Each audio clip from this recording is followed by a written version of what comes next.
All right, this one I'm going to explain the process of detachment. And I want to go a lot more in detail so that I'm trying to hit it from different angles so that people can really try to internalize this on a deeper level. But I want to use analogies because that's the best way we can learn is how to detach and actually trust Allah and how we actually do it in our normal lives. So the best example I could give right now is let's say this is your first time baking brownies. And on the box, it says to wait 45 minutes to bake the brownies. Okay? So you create the mixture, you put it in the oven, and you set a timer for 45 minutes. And you have two choices of what to do in this time while you wait for the brownies to cook. You can sit and watch it like a hawk and wait and have all kinds of stress about why it's not cooking sooner. It should be cooking sooner. And then you kind of wait and look and you stare and you kind of, you're just, what if it burns? What if it doesn't cook right? What if it doesn't come out right? Throughout the whole 45 minutes, you're just stressed out about how it's cooking. And you're just staring at it and you're not doing anything else but staring and coming up with all the problems of what could happen while the brownies are cooking. What if it comes out too soft? What if it comes out crispy and not what I want? What if it comes out this? What if the brownies aren't like, what if I'm settling for really bad brownies? And all of the thoughts are coming during these 45 minutes. Now, when you're doing that, what you're missing out on is during these 45 minutes, I don't know how long it takes to actually cook brownies, but I think that's how long it takes, just an estimate. In those 45 minutes, you could have taken a walk. You could have enjoyed your life. You could have actually done something that is enjoyable for you. Like as an example, you could have watched a whole movie. You could have read a book. You could have read a couple chapters. You could have uh went on a walk. You could have enjoyed your life. But instead, you chose to sit and stare and wait to see if the brownies are going to cook right. Because your brain thinks if you watch it and it's gonna work. Like your stress is gonna help the brownies in some way cook better. So what So you sitting there and watching it is missing out on the blessings that you have during those 45 minutes that you could have used. Okay. And this is how people have been watching or have been approaching the topic of marriage and finding a spouse. And I kind of created a timeline here for you to recognize this. This is when you were born. I don't know if this is reflecting correctly because it looks backwards to me, but I'm going to read it out. This is when you were born. Okay, this is kind of like a timeline I just made up. You were born. This is when you went to high school. This is when you went to college. This is like marriage. This is death. And this is the afterlife. The arrow is pointing that way, the afterlife. Okay. All of this is written in stone of when it's going to happen. No amount of stress, no amount of you sitting there watching it, seeing if it's going to work, stressing out about it, is going to make this come sooner. It's going to stay there.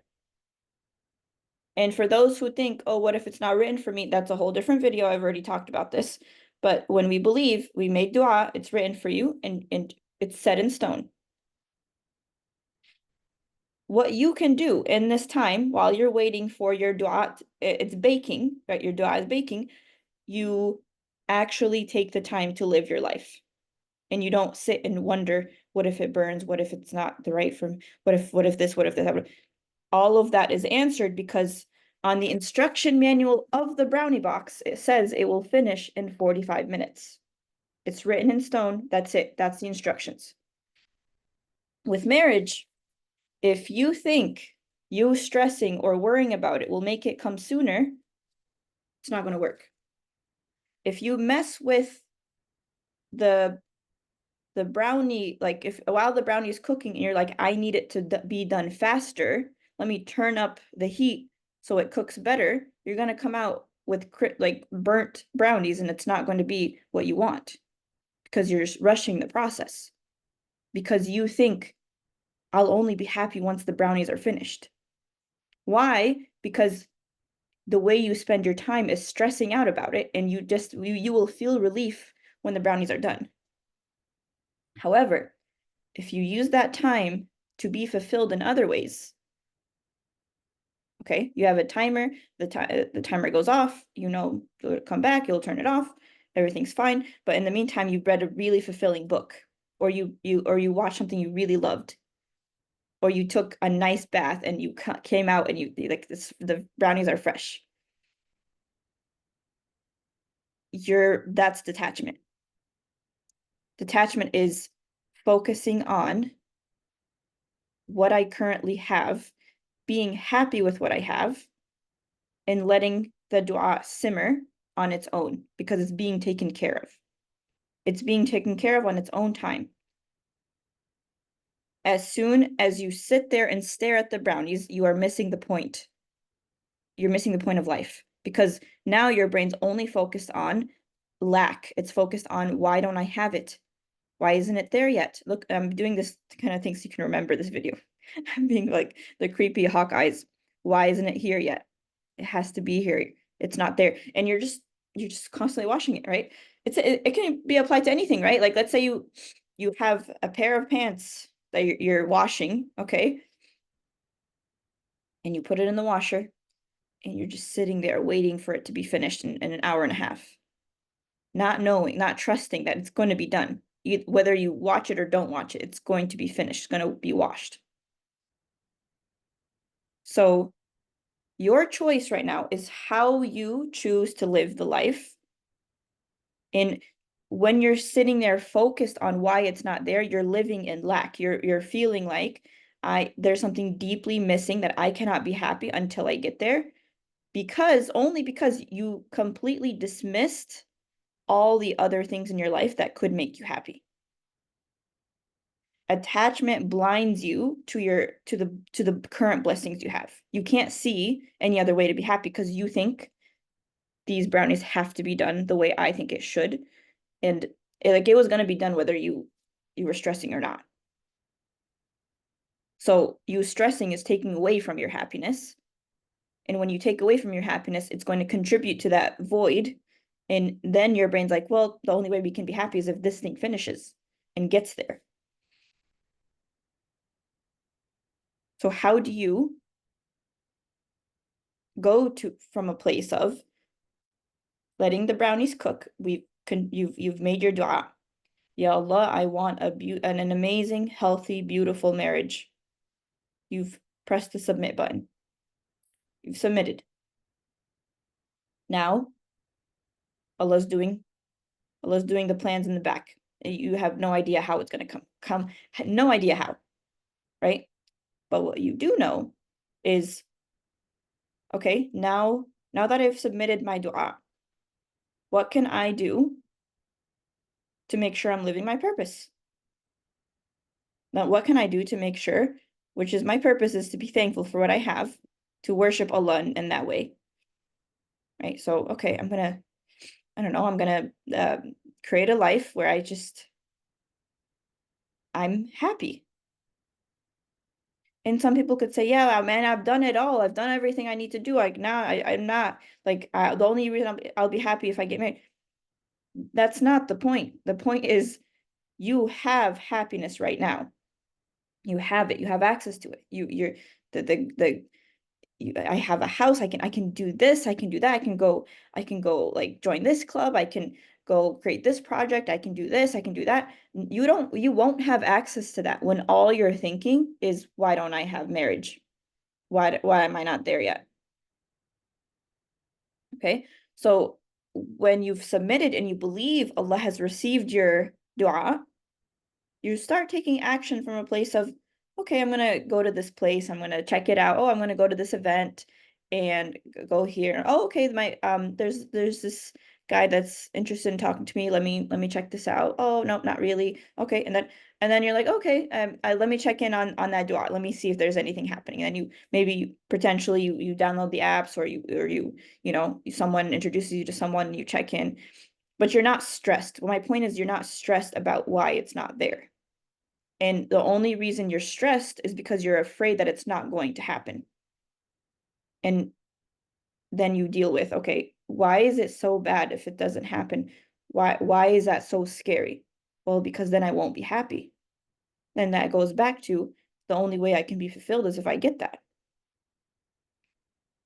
And and then your brain could say, yeah, well, but marriage is a need. Like we have to be married. Okay, but what about all the people, the Islamic legends, the scholars that didn't get married and fulfilled an incredible, amazing life, even though they didn't get married? Well, nah, but it's not the same because that's not what I want. I understand what you want, but what your brain is focused on is this is the only way. And when you think this is the only way, you're going to feel a big void of why it's not there. So it just helps to understand what would it look like if you had 100% complete and utter faith that you have submitted the dua and it's simmering, it's baking. The instruction manual says all we have to do is go out and be thankful and enjoy your life. When you enjoy your life, you start seeing things from a very different perspective. Now, this is a very coming from a very spiritual perspective, but it is practical as well, because when you're not stressed, you have a much clearer vision, a much more clear filter about who you want in your life and who you don't. And you're not afraid of being single anymore because you've realized there's nothing to be afraid of because you have Allah. When you have Allah, you have everything you need. And if you haven't reached this level yet, it's okay. Don't worry about it. But I want you to just contemplate on how this could be, on how it could be true that you could have everything you wanted if you focused on it. If you created a whole bucket list of what do you want to do with your life, what would that look like? I remember like after me and my husband got married and all the wedding stuff was over and it's been like a month or two in, we just looked at each other and we're like, okay, now what? Because like life goes back to normal. It's not like, oh my God, I'm finally happy. It's just, all right, now what? You go back to doing what you need to do. If right now you're not fulfilled, you're after marriage, you're gonna still be unfulfilled. Because spouse doesn't fix anything. But so detachment is it's letting the brownies bake and you doing your own thing. Distracting yourself with the blessings of Allah Allah has given you to be happy. Not necessarily, okay, I'm gonna let the brownies bake and I'll just distract myself with something else so that I don't have to think about how stressful it is that I don't have my brownies. That's still attachment. You're still attached to needing it. Um, so yeah, that's the best way I can describe it for now. But if you want more coaching on this or need more help on this, I will be going deeper on this in my inner shift group, inshallah. And especially with coaching, understanding what it takes to really be fulfilled and uh, doing all that. So we have only had one call so far, so I'll keep it open for until further notice, so you can join if you'd like. But I'm still it's a limited spot, so okay. Yeah. So inshallah that helps, and I will see you in the next video. Assalamu alaikum.